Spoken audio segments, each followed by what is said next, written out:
Hello guys! Hello Gemini! Welcome dito sa aking channel. Kapalaran 888 Gemini. Alamin natin kung anong messages, vibration, gabay, energy para sa lahat. Tayo general reading. So, gamitin natin ang ating intuition sa panonood. Okay, Gemini. Okay, Dragonfly.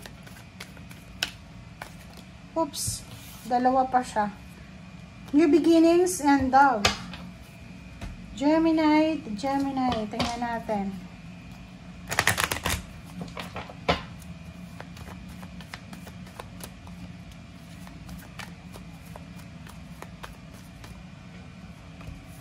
Okay, Gemini, nako.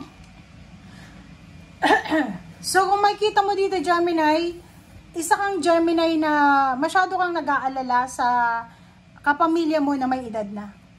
Pwedeng nag-aalala ka sa lolo mo, lola, or pwedeng sa magulang mo, kung medyo may edad na yung magulang mo, or pwedeng nag-aalala ka sa pagtanda mo, parang ganon.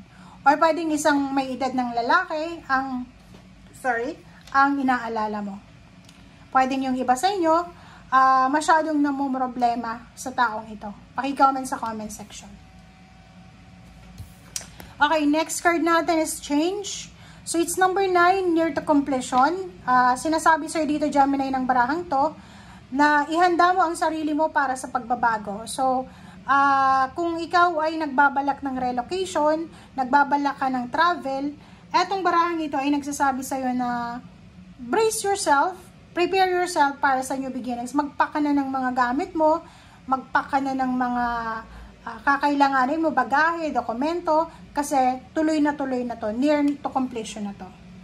Okay, next card natin is Dove. Take a leap of faith. So, it's a zero the fool, sinasabi ng baraha. Kung ano man ang plano mo sa buhay, gawin mo lang kung ano yung alam mo na magbibigay sa'yo ng saya. And huwag kang matakot sa mga bagay-bagay na nakikita mo ngayon sa mundo. Iwasan natin yung sobra-sobrang pagiging negative and pagpapanik. New beginnings, begin your new life. So yun, it's a change. So sinasabi sa'yo dito, Gemini, na ihanda mo ang sarili mo para sa pagbabago. So maraming magbabago sa buhay mo, maraming magbabago sa bansa kung nasaan ka man sa ngayon. Kung nasa Pilipinas ka, pwedeng nag-aalala ka sa ex-president Duterte. Pero wala naman akong sinasabi ditong politics, pero parang yan. Nasa current situation ka, nag-aalala ka sa kanya, etong pagbabago na to, natatakot ka kung ano yung pwedeng mangyari.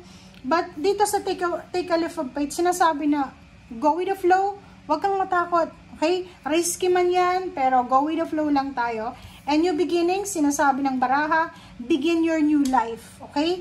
So next is Dragonfly, live life to the fullest. So habang malakas ka pa, habang meron ka pang energy sa ngayon, live life to the fullest. Okay? Doon yung pinaka-importante sa'yo, yung mamuhay ka na kung ano yung kaya mo sa ngayon. Okay? Wag kang matakot, wag kang mag-alala, wag kang magpapanik.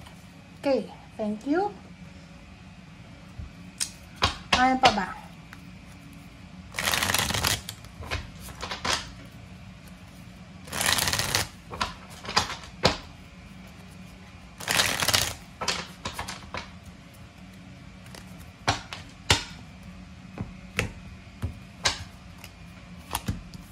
Okay, 7 of Pentacles.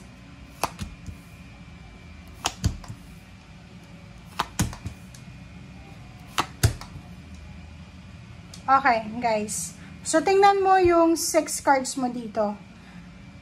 Dito sa 6 cards na to, kung makikita mo, merong 5 of Wands. So, maraming kompetisyon. Maraming pag-aaway, kompetisyon. Maraming problema, pamilya, komunidad, nasyon.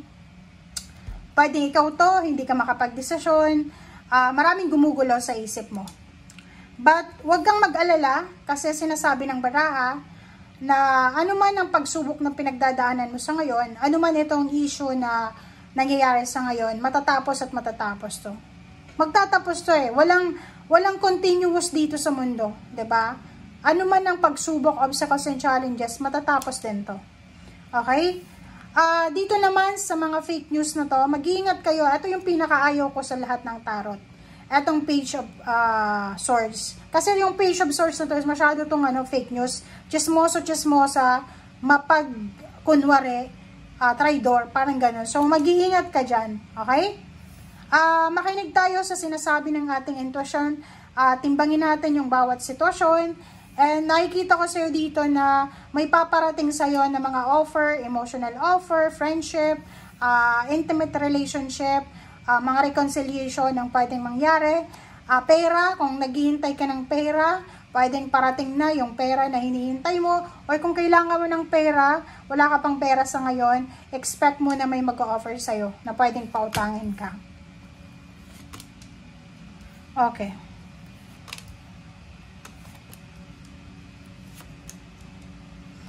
Okay, Gemini. So, nakikita mo to.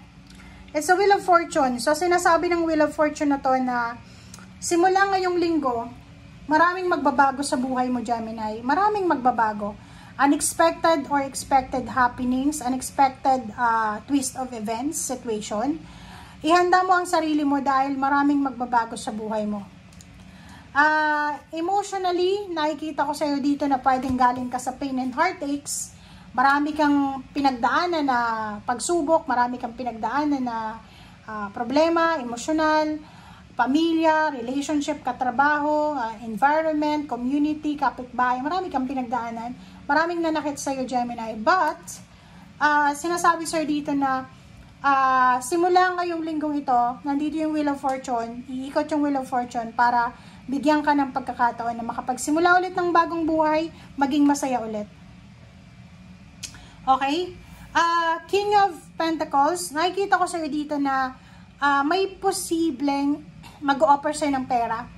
Lump sum of money, pauutangin ka. Mag-iingat ka dito. Kasi 7 of Swords siya. Pwede siyang manluloko, scammer, or anything. Nakikita ko sa'yo dito, makakahawa ka ng malaking halagang pera. Pwedeng isasend sa bangko mo or mahahawakan mo personally.